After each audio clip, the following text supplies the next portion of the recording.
একটা শিক্ষা প্রতিষ্ঠান, এটাতে কাজী অফিস হয়ে গেছে, এটা তো জানতাম না। এটা তো আমি সবসময় জানতাম, এখানে আসি ছোটোবেলা থেকেই। 11 বছর ধরে আমি উদয়নেই পড়ছি, এখন আবার কলেজে আছি।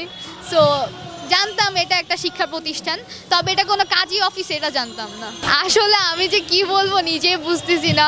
কুচবি চলতেছে এখন রিসেন্টলি, এটাও চলতেছে যে মানে শাহবাগে সবাই আন্দোলন করতে আসতেছে, কারো বিড়াল মরে গেছে আন্দোলন করতে আসতেছে, কারো কিছু হয়েছে ঢাবিতে আসতেছে।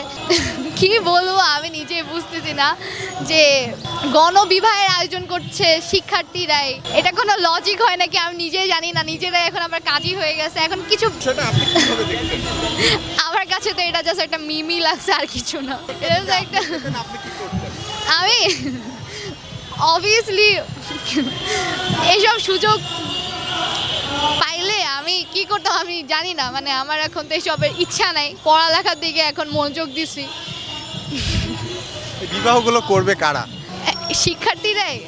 আই ডোন্ট নো, আমি কনটেক্সটের বাইরে, আমি আসলে এত কিছুর মধ্যে নাই, আমি কনটেক্সটের বাইরে। আপনার যদি সুযোগ থাকতো, আপনার যদি কেউ থাকতো, আপনি কি করতেন? আচ্ছা, যদি সুযোগ থাকতো অবভিয়াসলি প্যারেন্টসের মতামতের উপর ডিপেন্ড করে। আর না, আই ডোন্ট থিঙ্ক সো গণবিবাহ করতাম, নর্মালি বিবাহ করতাম, সবাই একসাথে গণবিবাহ করতাম না। না,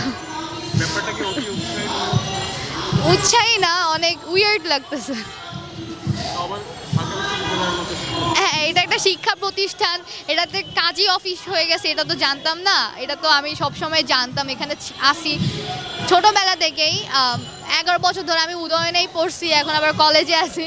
সো জানতাম এটা একটা শিক্ষা প্রতিষ্ঠান, তবে এটা কোনো কাজী অফিস এটা জানতাম না।